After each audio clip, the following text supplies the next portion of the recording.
자, 이번에는 좀 난이도 있는 문제인데요. 대오명제를 이용해서 참 거짓을 증명하는 내용입니다.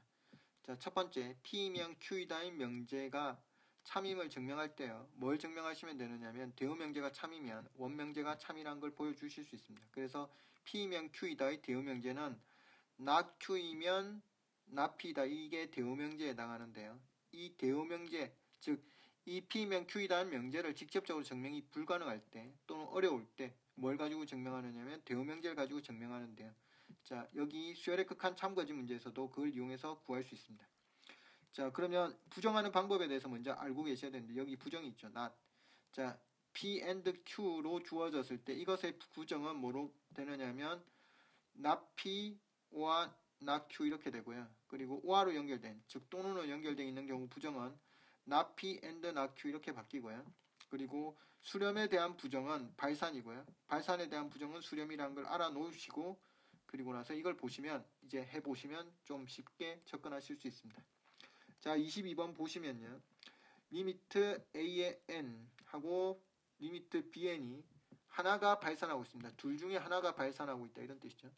그렇게 되었을 때 뭐가 되느냐면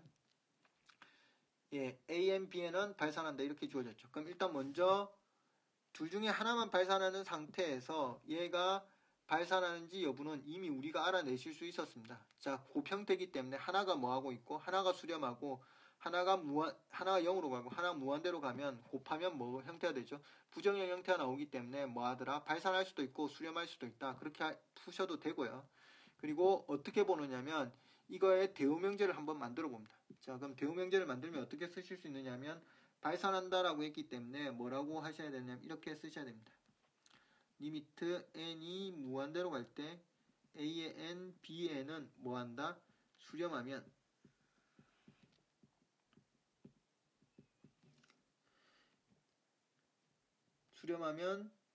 리미트 n이 무한대로 갈 때 a의 n과 리미트 n이 무한대로 갈 때 b의 n이 둘 중에 하나만 발산한다 있기 때문에 여기서는 둘 다 뭐한다? 수렴한다. 이렇게 써주시면 됩니다. 즉 이게 참인지 여부만 증명하시면 끝난다 이런 뜻이 되죠. 자, 근데 우리는 이거 많이 해보셨죠. 자, 얘가 수렴하는 경우에 대표적인 예가 뭐가 있었느냐면 발레가 AN이 1, 0, 1, 0 이렇게 가는 수열이고 B의 N이 뭐가 되면 0, 1, 0, 1 이렇게 가는 수열이면 수렴하는 조건을 만족하지만 얘들은 뭐가 되더라? 둘 다 발산 형태로 나오게 됩니다. 자, 따라서 이 대우명제가 뭐가 되더라? 거짓이라는 걸 알 수 있다 이런 뜻이죠. 그래서 원명제도 뭐가 되더라? 거짓이다 이렇게 쓸 수 있다 이런 의미가 되겠습니다.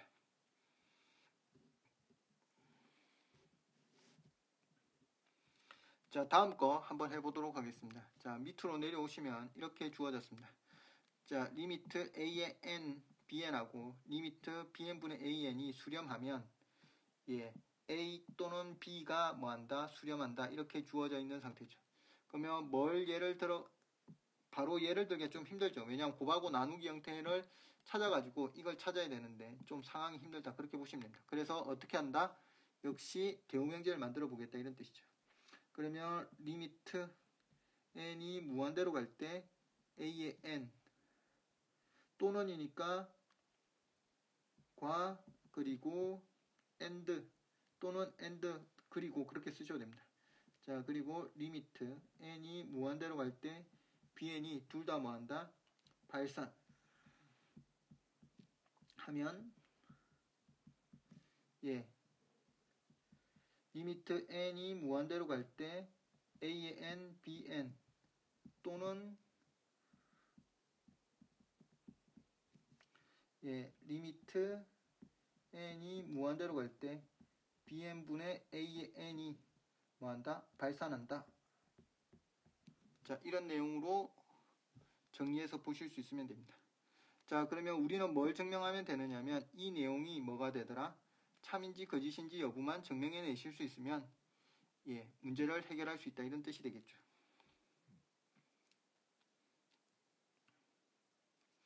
자, 그러면 어떤 예를 들어가지고 보여주시면 되느냐면 자, AN하고 BN이 발산한다라고 했기 때문에 우리는 예를 이런 걸 들어보도록 하겠습니다. 자, A의 N이 어떻게 가는 수열이냐면 1, 마이너스 1, 1, 마이너스 1 이런 수열로 치도록 하겠습니다. 자, 그리고 BN도 같은 수열로 지정시켜 버릴게요. 1, 마이너스 1, 1, 마이너스 1 같은 발산하는 수열로 지정해도 상관없죠. 그러면 A의 N, BN은 뭐가 되어버리느냐면 1이 되어버리고 그리고 BN분의 AN도 항상 뭐로 나옵니까? 1로 나오게 되니까 둘 다 극한값은 반드시 뭐한다? 수렴할 수밖에 없는 상태로 나오죠. 그래서 수렴하는 경우도 발생할 수 있기 때문에 이 수열은 뭐더라? 거짓에 해당한다. 그렇게 보시면 되겠습니다.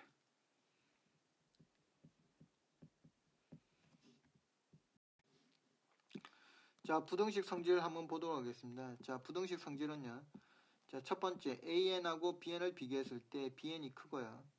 두 AN과 BN의 극한값이 알파, 베타라고 했을 때 이 두 알파, 베타의 대소관계는 어떻게 되느냐면 알파가 베타보다 같거나 작다 이렇게 나오게 됩니다. 여기서 같거나 등호가 나올 수 있다는 게 좀 유념해서 봐놓으셔야 된다 이런 내용이고요. 그 다음 참고로 급수 관련해서 보시면 AN하고 BN에서 BN이 큰 상태고요. 두 급수가 수렴하는 상태가 되면 급수에서는요. 부등호가 그대로 유지됩니다. 알파하고 베타 했을 때 등호가 발생하지 않는다. 자, 이 두 개 비교해서 같이 잘 봐놓으시기 바랍니다. 자, 그 다음 밑으로 내려오셔서요. 샌드위치 정리와 관련된 건데요.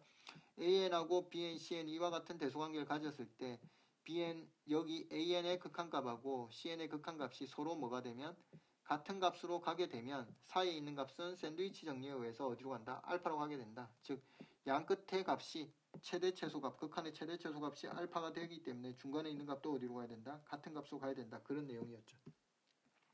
자, 그럼 얘네들이 시험과 어떻게 연관되어서 나오는지 보도록 하겠습니다. 뭐 어렵지 않게 출제됩니다. 24번 보시면 AN하고 BN이고요. 그리고 AN과 BN이 수렴하면 AN의 극한하고 BN의 극한은 BN 쪽이 크다 이렇게 주어졌는데 뭐가 붙어야 된다? 등호가 붙어야 된다. 그렇게 말씀드렸죠. 그래서 여기 등호가 붙지 않았기 때문에 얘는 뭐에 해당한다? 거짓에 해당한다. 이런 뜻이 되고요. 자, 그 다음 두 번째 문제 25번 문제로 내려오셔서 보시면 AN하고 BN에서 급수가 수렴하는 상태면 AN의 급수가 BN의 급수보다 같거나 작다 이렇게 주어졌는데 여기서는 뭐라고 주어지는 이게 나오면 안 되고 얘가 나오면 안 되고 뭐로 바뀌어야 된다? 얘가 크다로 바뀌어야 된다. 그렇게 말씀드렸죠. 자, 그래서 얘도 뭐에 해당한다? 거짓에 해당한다. 이런 뜻이 됩니다.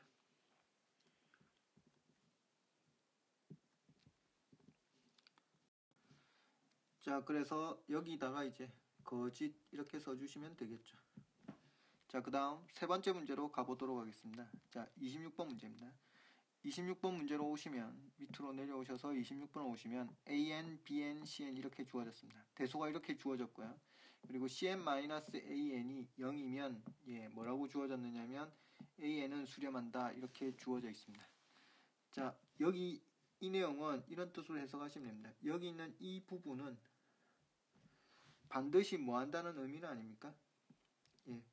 얘가 이걸 의미하는 게 아니죠. 리미트 n이 무한대로 갈 때 a의 n하고 리미트 n이 무한대로 갈 때 cn이 성립한다는 의미가 아닙니다. 자, 따라서 뭘 적용할 수 없다? 샌드위치 정리를 적용할 수 없는 상태입니다. 겉으로 보면 얘하고 얘하고 뭐가 될 수 있느냐면 수렴하는 상태인 것처럼 느껴지지만 실제로는 얘하고 얘가 뭐가 될 수 있더라?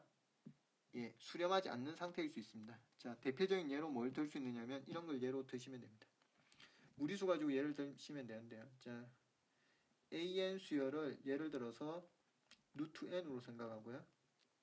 그리고 BN이 루트 n 플러스 1 그리고 CN이 루트 n 플러스 2라고 생각하면 여기서 이걸 빼가지고 극한하면 유리화시켜서 계산하게 되면 어디로 가냐면 0으로 가게 됩니다. 그러나 둘 다 뭐하는 상태죠? 발산하는 상태고 BN도 뭐가 되죠? 발산하는 상태가 되기 때문에 수렴하지 않습니다. 그래서 샌드위치 정리인 것처럼 꾸며가지고 속여서 출제한 대표적인 케이스인데요. 종종 많이 속는 케이스니까 조금 주의가 필요하다. 그렇게 보시면 되겠습니다. 자, 그래서 여기 이것도 거짓이고 특히 이 문제 26번 문제 뭐해라? 주의해서 봐놓으시기 바랍니다. 그래서 주의 필요하고 시험 문제에 종종 활용이 많이 되는 편이다. 그렇게 보시면 되겠습니다. 자, 그 다음입니다. 그 다음 27번 문제는 AN이 BN보다 클 때 AN의 극한값이 무한되면 AN이 무한되면 BN은 같거나 커야 되니까 당연히 뭐일 수밖에 없다. 무한대로 가야 되겠죠. 그래서 얘는 참에 해당한다. 그렇게 보시면 되겠습니다. 자, 7번째 급수와 극한관계를 이용해선 참거지 문제인데요. 자, 내려와 보시면 첫 번째 주어져 있는 게 이런 게 있습니다. 급수 AN이 알파로 수렴하면 극한값은 0이 된다. 이미 우리가 급수와 극한관계에서 이미 배우신 내용이라 따로 증명하지 않겠습니다. 그래서 여기 급수가 수렴할 때 극한이 0이 된다는 걸 이용해서 참거지 문제를 만들어서 나오는 문제들인데요. 자, 28번부터 보시면 N1에서 무한대로 N1에서부터 무한대까지 AN 급수하고 BN 급수가 수렴하면 AN 곱하기 BN의 극한이 0이다 이렇게 주어졌는데요. 자, 급수가 보이는데 수렴한다는 말이 나오면 뭐가 생각나야 되느냐면 얘를 보는 순간 극한이 0이라는 게 생각나야 된다 이런 뜻이 됩니다. 그래서 리미트 n이 무한대로 갈 때 AN 값도 0이고 그리고 리미트 n이 무한대로 갈 때 BN 값도 뭐더라 0이다 이걸 생각하셔서 얘 문제를 풀어버리면 끝난다 이런 뜻이죠. 둘 다 수렴하고 있는 상태니까 곱해도 상관없죠. 그래서 0이 되니까 우리가 푼 내용은 뭐가 되더라? 참이 된다 이런 뜻이 되겠습니다. 자, 그 다음 29번 문제 가도록 하겠습니다. 자, 밑으로 내려오시면 N1에서 무한대로 갈 때 AN과 BN이 수렴하고 그리고 AN의 극한이 0이 아니면 BN은 0이다 이렇게 주어졌는데요. 자, 여기 내용을 보시면 이렇게 보실 수 있습니다. AN, BN이 수렴한다라는 말이 나와 있기 때문에 역시 극한값은 뭐라고 나온다는 뜻이냐면 AN, BN은 뭐더라? 0이다 이런 뜻이고 그리고 무슨 조건을 만족해야 되냐면 AN이 0이 아니다. 극한값이 그렇게 주어졌는데 0이 아니라고 반드시 뭐 한다는 뜻은 아닙니까? 수렴한다는 의미는 아닙니다. 수렴할 수도 있고 안 할 수도 있다 이런 뜻이죠. 자, 따라서 우리는 앞에 곱하기 형태가 주어졌을 때 발레 제일 많이 들었던 건 이거였죠. 1, 0, 1, 0 이렇게 가는 게 있고 그리고 BN도 0, 1, 0, 1 이렇게 갈 수 있죠. 따라서 둘 다 발산하는 상태 연 처음에 나와 있는 가정 이 조건을 만족하기 때문에 여기 거는 만족한다 안 한다? 안 하게 되죠. 0은 아니죠. 수렴하지 않으니까. 따라서 얘는 뭐에 해당한다? 거짓에 해당한다. 그렇게 보시면 되겠습니다.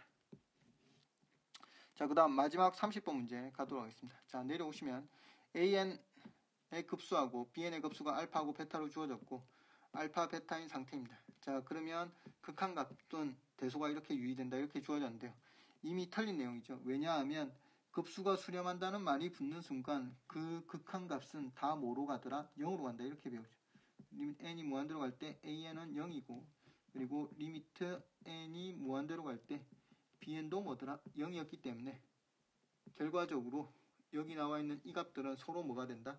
같아야 된다. 그런 뜻으로 보실 수 있죠. 그래서 리미트 n이 무한대로 갈 때 a의 n하고 그리고 리미트 n이 무한대로 갈 때 bn 값은 서로 같다. 뭐로? 0으로 같다. 이렇게 나와야 됩니다. 그래서 뭐에 해당한다? 역시 거짓에 해당한다. 이런 뜻이 되겠습니다.